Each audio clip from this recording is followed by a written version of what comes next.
Good evening, and welcome to Purchase Broadcast Studios. I'm your host, Andrew Donovan.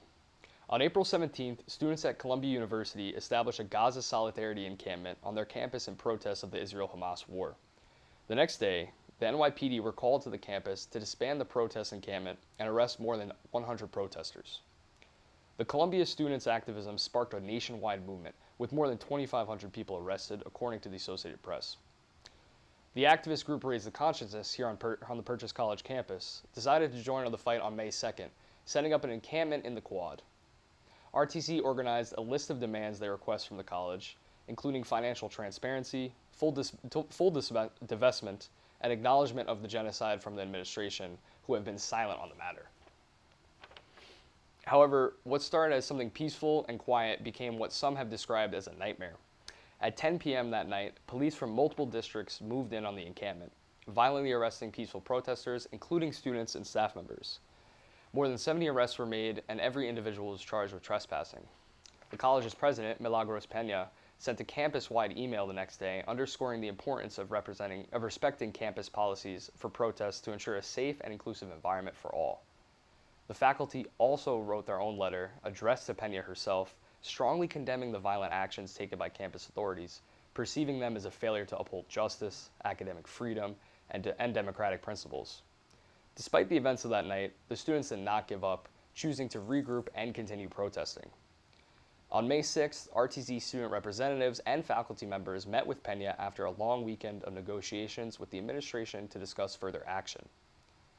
During the meeting, many points were agreed upon, but so far, not much information has been released regarding the specific details.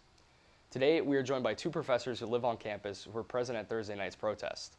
Samuel Galloway is an assistant professor of political science. They teach courses in political theory and explore topics such as protest, media, and ideology of the intersections of race, sexuality, gender, class, ability, and citizenship. Shaka McGlotten is a professor of media studies and anthropology and serves as the chair of the gender studies program. Their work stage encounters between Black study, queer theory, media, and art. Welcome, you two. Thank you. Thank you. So I wanted to get into some questions about, obviously, the Israel-Palestine conflict. So what do you guys think is the motivation behind these protests? Why is the Israel-Palestine conflict only now just being talked about on campus? I mean, I don't think it is. I mean, I think this has been an issue that has, come up over the past, really, since Israel left Gaza, and in each periodic war since then, I think awareness about Israel-Palestine has just increased over time. So I think that this really has to be situated within a much longer history of growing awareness and activism tied to Israel-Palestine. I do think that one distinguishing feature is that there is now so much mediation, like through social media, et cetera, that people are able to get out the message from Gaza to some degree, but then also around the country. Right. So I would kind of add to what Professor McGlotten has said and kind of piggyback a little bit and say, really what we've seen since, in particular, 2014, where lines of solidarity were being forged between Ferguson and Palestine, and then Baltimore in 2015, and then Standing Rock in 2016, really began what has now been for nearly 10 years to develop in the minds of a certain generation Palestine as a social justice issue. And I would add a little bit more specificity that only a few years ago, what happened in Sheikh Jarrah really brought to consciousness people in a real particular way. It allowed young people to see with their own eyes from other young Palestinians who were social media savvy what was going on with their own eyes and ears. And so it primed them for this moment in an important way. It normalized getting on the ground reportage from other social media users, right? In a way that got them the facts and the history in a relatable way. And so then when this war did occur, and they were getting these really troubling images of buildings and whole neighborhoods being razed and bodies in the rubble, right? Things that were hard to witness, right? They were primed to trust that as reliable reportage, right? And so we've seen over 100 journalists in Gaza who were killed in the course of delivering this kind of reportage, right? And so, you know, that has moved people, and understandably, right? 63% of Americans support a ceasefire. I think reporting out of Gallup just recently shows that only about a third of people support Israel's current conduct of the war in Gaza, right? So people have a kind of intuitive response to what they're seeing is not being on board with it, right? And so students, you know, as you're asking why are they, you know, doing what they're doing, they're kind of being moved to respond to what they're seeing, right? That's right. And then I think, you know, finally the question is, you know, they were they're taking what we've taught them in their own classes, right? Whether that's in a literature class where they, since, you know, they've been taught to decolonize the classroom, in workshops that I was present at, that Professor McGlotten was present at, where we were invited to decolonize the classroom, or they were in sociology or political science or history, you know, where they're learning these legacies, right? And how they call people just like them to act in moments just like these, in nonviolent, peaceful, but persistent ways. And then the final thing I want to add is that students are not unaware of the interconnectedness of multiple struggles, right? And so in Sudan, the way that the nation state as a solution reproduces problems of putting ethnicity, for instance, at the heart of a solution in ways that reproduces problems of like ethnic exclusion, right? And so how that can't be the solution to a problem if it recreates more problems on that very model, right? And how in the Congo, right, the struggle is also one of resources in ways that implicate the fragility not just of the more than human world, but also of supply chains, right? And so students are, I've seen them in these spaces of encampment, thinking not just of the conflict in Gaza, right, but also of these other struggles and these other conflicts, and how they call on us to think about them together in this moment, and how they act, how we must act as global citizens. Yeah, well said, true. And talking about the global citizen kind of responsibility we have, we aren't the first campus. Purchase isn't the first college to set up an encampment. So what does it seem that college students are, why does it seem that college students are at the forefront of political activism to you guys? I mean, they always are. I think that students have a certain kind of moral clarity that comes with youth. I think that serves as a really powerful reminder for others. I know that the student activism on this campus has activated faculty and staff who might not otherwise have gotten involved at all. I think that there is, as you know, as Professor Galloway was saying, you know, over the last decade and more, there is also just a very keen sense of how things are tied together, and whether that is what was going on in Ferguson, you know, Palestinian activists, Palestinians offering advice on how to deal with like police in neighborhoods and tear gas, and you know, how to get a message out, how to be prepared for these kinds of police actions. But again, you know, these are globally interconnected struggles. And I think part of this, as a media studies professor, you know, in some of my classes, we'll talk about things like media framing, right? The media, the US media, mainstream media, is a corporate media. It is biased in both obvious and less than obvious ways. And one of the ways has been, you know, persistently,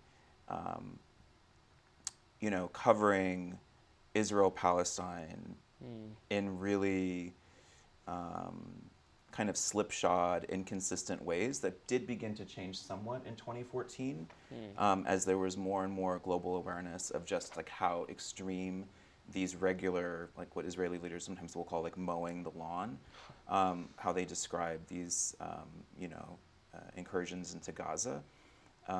There was just, a greater awareness and skepticism toward U.S. media framing. And it's not like new. Lots of people have been talking about that for a long time, but I do think that the transformations in media and in journalism have led more people to seek out alternative ways to make these connections. Yeah, 100%.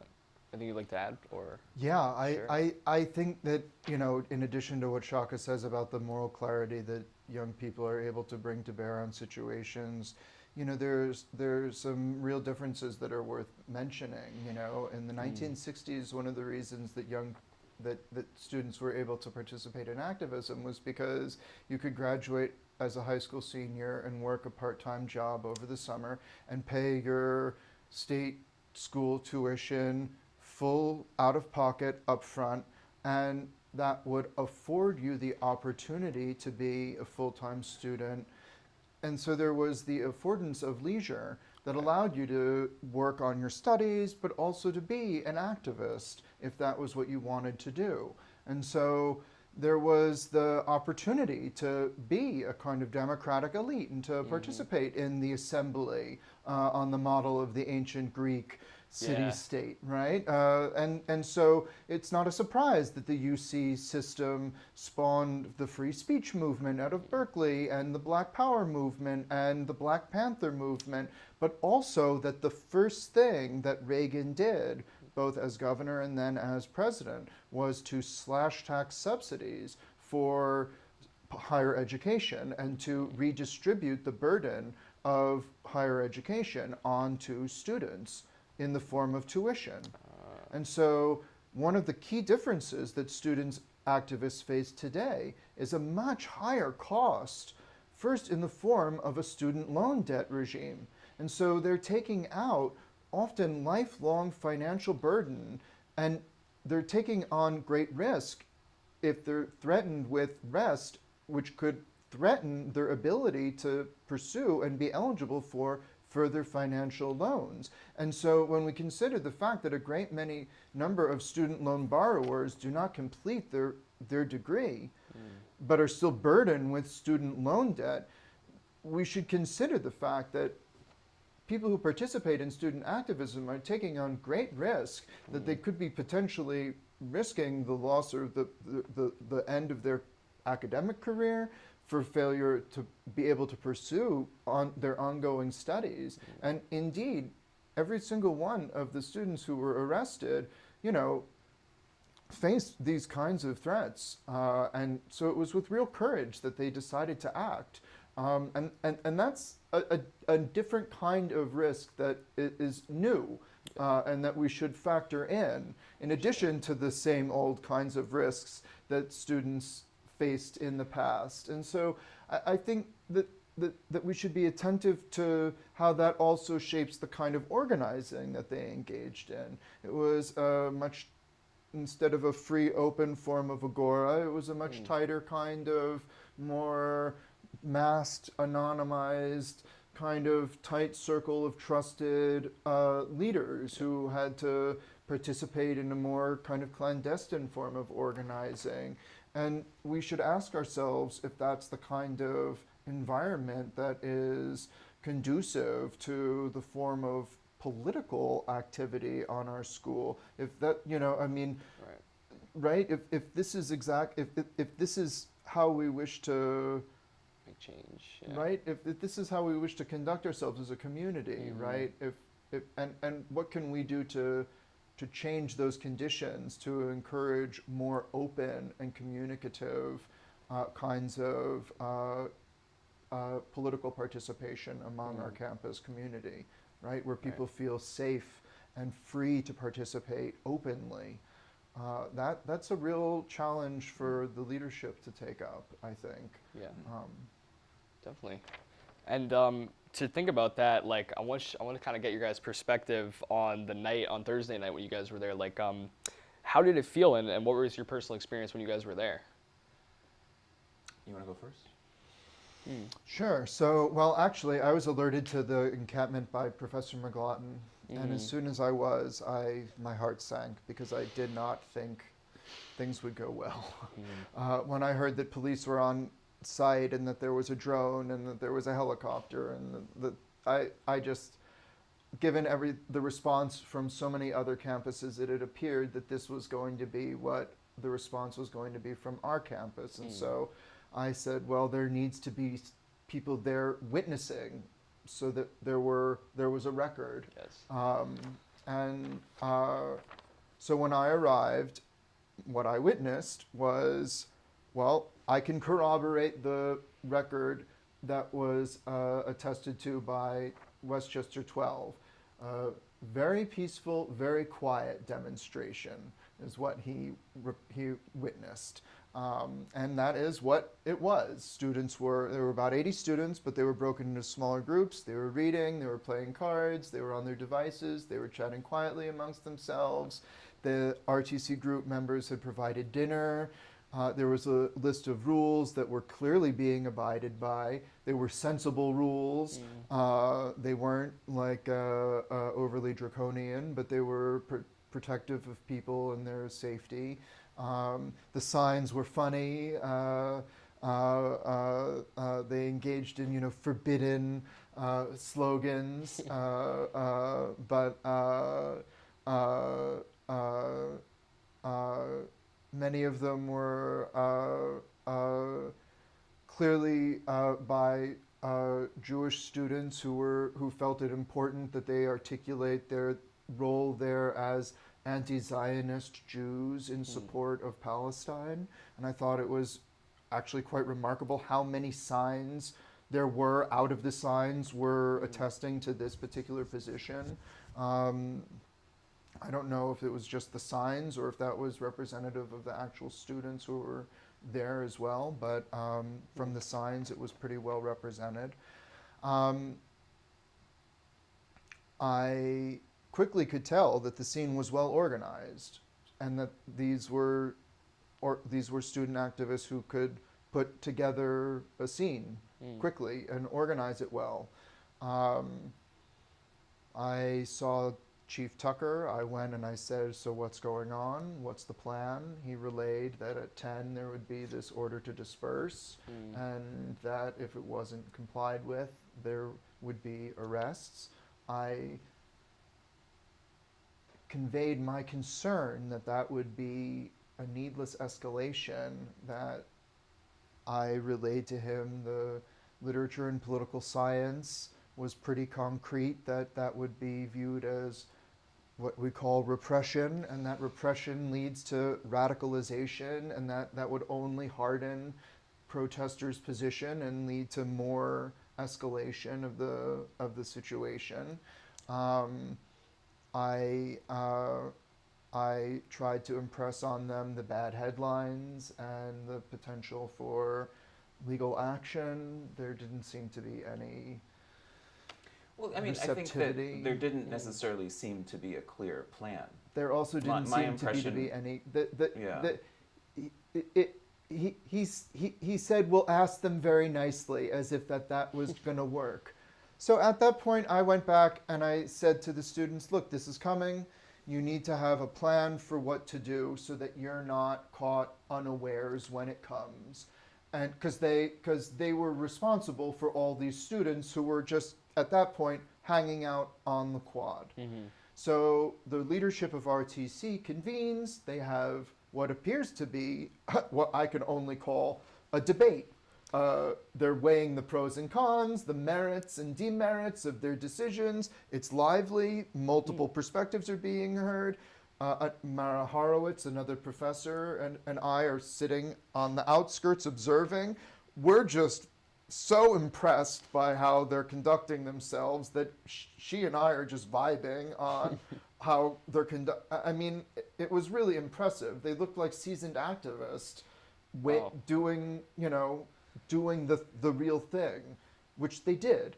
And I had counseled them, after you make your decision, you need to bring it to the larger group so that they can decide what they want to do. They need to consent to their actions as well. Right. And they did. And to a person, everyone decided to stay. It was Beauty. it was unbelievable. And at that point, then, people were receiving instruction on how to get arrested, like don't resist. People were getting the number for legal aid written on, markers were passed around so they could get them. So they were getting like prepped and ready. And they were told, quiet hours is being used against us. So let's give them quiet hours. And Andrew, they fell silent. It was like Wow. a scene out of a movie. Very nice. You could have heard a pin drop. The discipline. It was like you couldn't have scripted it. It Yeah. was so moving, because here were these young people who had been, for all intents and purposes, shut out of every opportunity to be heard. And this was really what they felt like was a last resort to be heard. They had to literally open up a space outside of any other institutional channel. And here they were in a circle, open. And they were being told, it's quiet hours, literally. And they While did. the police helicopter circled overhead. Right, and the police were using a loudspeaker, loudspeaker. and it's like reverberating over the quad, and The drone is like. right, yeah, and the Right. drone, yeah, is buzzing the quad, yeah, and just keeping their composure. and they just fell silent, and it was, my chest swelled with, there were so many moments when I was like overcome with pride in these young people and what they were doing. Yes. So the order to arrest is, so there's one last effort to broker this, but really the UPD chief is just giving his one of many orders to disperse. And then they come in, and initially they're just, peeling people away, but as the students regroup and tighten up, the officers get more aggressive. And as more students come out to witness what's going on, and the police officers realize that they're being watched and that they're never going to be able to disperse these students who are coming out, that they're in an impossible position, they become more and more aggressive as they realize that they're in a failed spot, right? And so they just start going increasingly aggressive. They start slamming people around. The use of force is increasingly disproportionate. I mean, you have 2-3 full-grown men using their full weight on their knees onto people's backs. I have footage, and some of the stuff that I record, just the look of terror on this young woman's face is going to be like etched, and it's going to be one of the things that just like randomly flashes into my mind, when I'm Right. trying to fall asleep sometimes. Right. It's just going to be like,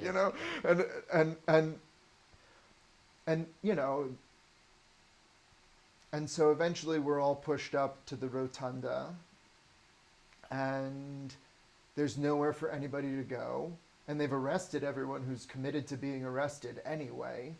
And I say, you've arrested everybody. Can you please be done? And this is probably, I should have known better. I'm attempting to reason at that point with people who are very, very hyped on their adrenaline and are only giving commands. They're not thinking about having a conversation. And that's when I get arrested. Yeah, I had been at the encampment earlier in the day. A lot of faculty had gone by to check it out and just check in on our students. I think regardless of people's particular political ideologies. And it was like, vibe was very picnic on the lawn. That's right. Very chill. Like Samuel said, very clear community agreements, really making sure that the space was a welcoming space for everyone. And I stayed for like an hour, spoke with other faculty, spoke with a few students, and then I went home and had dinner and was about to finish, watching the next episode of X-Men '97. Nice. And then Sam sent me a text saying that they had made this announcement that they were going to start arresting students at 10. So I put my clothes back on and I headed back out. I had seen maybe on RTC's Instagram earlier in the day, being like, things to bring in case you get arrested. And I was like, I have no intention or plan of getting arrested. But just in case, let me bring my meds, let me bring my ID, let me bring a jacket in case I'm cold or hot. I need layers, Boy Scout planning ahead. And I got there and it was, the only chaos, the only feeling of unsafety was from this extraordinary police presence and the helicopter and the drone, et cetera. Right. The students were organized, quiet, peaceful, and as Samuel said, there were a couple of last kind of efforts to get the students to disperse, and one of them included Officer Cindy Marcus coming to me at Chief Tucker's request to ask that I ask the students to disperse. Whoa. And I declined. I was like, nope, I'm not going to do that. It's not my role. And it was, Sam saw the aftermath of that. It was a very hurtful request because I have a personal relationship with Chief Tucker, and to have my intimate, have my friendship kind of weaponized in this way was, it took me a few days to figure out why I had been so upset, but that was pretty much it. And as Samuel said, it was, the cops, some of them didn't really seem to know what they were doing. Some of them seemed to be too eager in what they were doing. Many scenes of students being slammed to the ground. At a certain point, after we'd been pushed, I think Sam, you had already been arrested, and the rest of there had been a line of students that formed on the rotunda, and I saw two of my colleagues kind of in front of the students, and I was like, I'm the only person with tenure here. I'm the only, the chief knows me. I wore my African print jacket to be visible, and so I joined my colleagues and we kind of exchanged these knowing looks of well, we know what's going to happen probably. Right. So, and it was funny because earlier in the evening, someone who had been giving the jail support number out, I was like, I don't think I need it. And a few minutes before everything went down, I found her and was like, give me that number, just in case. Yeah. And so in the video that I was live streaming, there's a moment where you can see my hand being stop, these are our students, and you see the number on my hand. But I mean, it was an extraordinarily disturbing scene, absolutely unnecessary. There is no situation in which calling that kind of police response will make a campus feel more secure. That's right. So I appreciate and deeply empathize with students, Jewish students, for example, who for a variety of reasons might feel a pro-Palestinian encampment would make them feel uncomfortable or even unsafe. This is not the solution. Calling the cops in is not the solution. This could have been, this never had to have happened if good faith negotiations had taken place much earlier. Yeah. And I want to emphasize, something too. Faculty are working behind the scenes now, and faculty have been working behind the scenes for months, along some of the similar lines, not the same, but some similar lines with students. And we have basically been engaged in shuttle diplomacy, this whole time. And while I share with Sam enormous pride and respect for our students, and for our faculty colleagues who were out there documenting, observing, getting arrested, I also would say it never needed to happen, right? We didn't have to be placed, I didn't have to be placed in the role of someone to de-escalate a situation that was not of my doing, right? Exactly. My role is to facilitate students' learning, not help police control a situation that is out of control because of the decisions of people in power. Yeah. Yeah. So I mean, and then just the aftermath, that there's legal stuff, there's, all of the ongoing work we're doing, behind the scenes. It's dealing with the physical and emotional, repercussions of it. Just as for students, we're also kind of, going through it. Extra calls to the shrink and some doctor's visits and, Extra stuff. Yeah. Sweet. No, you guys, thank you for some awesome answers. We're gonna do one more question, and then you guys can say what you any last things. But I want to say the administration set up a free speech zone, as you guys remember, during the protest weekend, in an attempt to quote compromise with the students. Now, graduating seniors have received an email stating that they aren't allowed to wear flags or banners or cause a disruption at commencement, or they may risk, quote, conferral of their degree. So how do you guys feel about the current state of freedom of speech and freedom of expression on campus right now? I mean, I think the idea of setting up a free speech zone personally is absurd, right? Like, it's just absurd. I mean, what happened is basically on this campus, students are out after 10 all the time, right? Yeah. And in the code of conduct and SUNY policies, right, there is this sort of thing, like there is a kind of period of time that you can engage in protest activities, which basically means like after 10 p.m., if you're engaged in one form of speech, you're fine, which is hanging out with your friends. Let's talk about reading Angela Davis. But if you're actually engaged in political speech, Free Palestine, that speech then becomes criminalized, which is itself on its face pretty absurd. But then the idea that you can designate a zone, like I've seen these zones in the past. In New York, basically police will put up a cage and let people protest inside of them. And it becomes a free speech zone. I mean, I think this goes against like some of the most basic common sense ideas about how we can share space together. And certainly in terms of democratic principles of academic freedom, freedom of speech, et cetera, these I think just run totally counter. I also think that to echo what Sam said before, the more kind of repressive or the more restrictions, people are going to find ways to speak. And to expect otherwise, I think, is very short-sighted. And it's not if something will be disrupted, it's how it will be disrupted, and in what ways can you create a context in which people can have a good experience at graduation. But I am afraid that a lot of what's happened here, I think we have I think it's good. I think it's great that the administration and students have met. I think it's great that they've reached some tentative agreements, which are clearly still being hammered out in detail. But I also think that this will have such long-reaching implications for our campus that go beyond this particular event, that go beyond this graduation, that go beyond. Like, these are things that we will be grappling with for years to come. Yeah. Yeah. Nice. Thanks.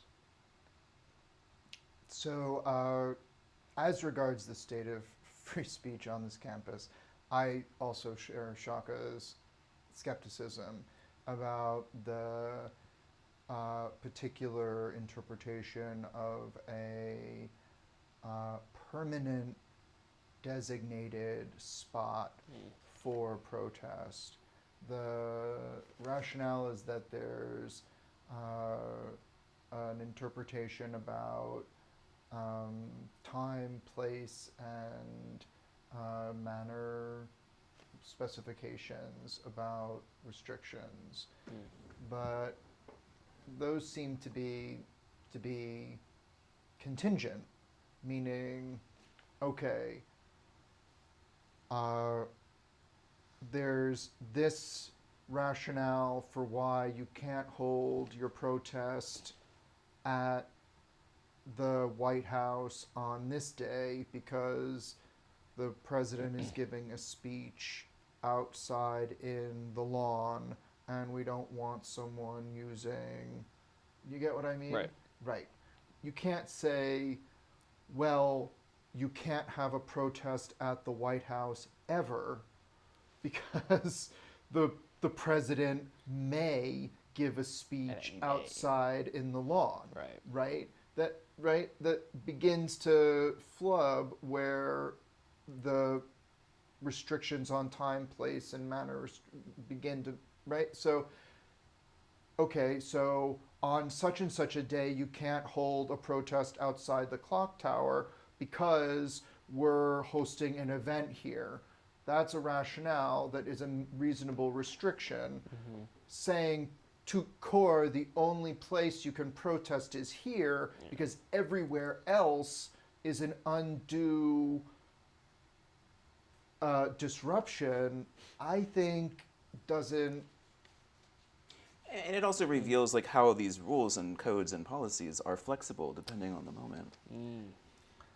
I also think that they, as Shaka was saying, they set the wrong tone, and a tone of mistrust.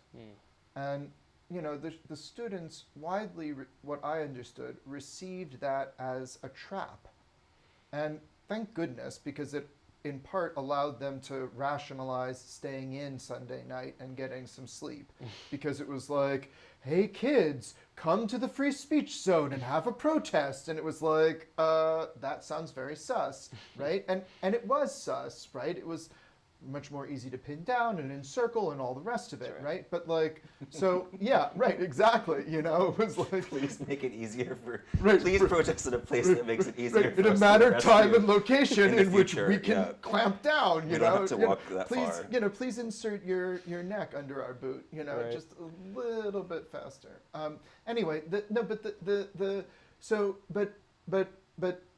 But the other thing was, when the students defied that and protested outside the clock tower, they were then menaced by police, and it was like, are they there to enforce the violation of the free speech zone? And that was just a needless concern that shouldn't be there, And then as regards this graduation business, students are invariably going to use their mortar as a billboard.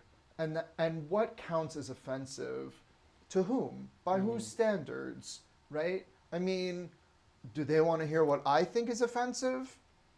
No, they don't. They don't want to hear that, because I have opinions about what counts as offensive, but they're over here, right? And so, right? Yeah. But so we just let people be, I think, and not look for reasons to re-inflame what has been an incredibly inflammatory conclusion to this semester. And I think Shaka's right. There's this agreement that's in place. The cost of that meeting should never have been the arrests that occurred, but it is now hard won. We should do everything we can to preserve it. The students have certainly been working admirably to preserve it. So, if they want to flex themselves as they walk across graduation, they have worked so hard for these last 4 years. This is my 4th year. I came in with this cohort. Their Well, first you're 8th, year. including your undergraduate time here. Girl, what are you trying to age me for? It's bad enough that it shows. No. But their first year was COVID Zoom, and then we were all behind masks, and then it's been a hard 4 years. Let students have that moment on that stage however they want, proud, and we should all be big enough in this moment to let that happen how it plays out. Yes. And hopefully no one acts a fool, but I've seen lots of things in the years that I've attended graduation, from multiple flags on banners and multiple weird things on mortars. Now is not the time to start nitpicking, in my opinion. Yes. That's just, I'm not going to be there, sadly. I'm celebrating my 40th birthday with my grandma. Ooh, happy birthday soon. Thank you, Awesome. But I wish everybody a happy and full celebration for their graduation. Yes. Same, yeah. True. All right, that's thank you guys so much, man. Shaka, Sam, thank you guys so much for the excellent answers, excellent questions from Lauren. Thank you guys. So we'll end it here, guys. Thank you again. I've been Andrew Donovan with Purchase Broadcast News. Thanks for watching, everyone, and have a good night.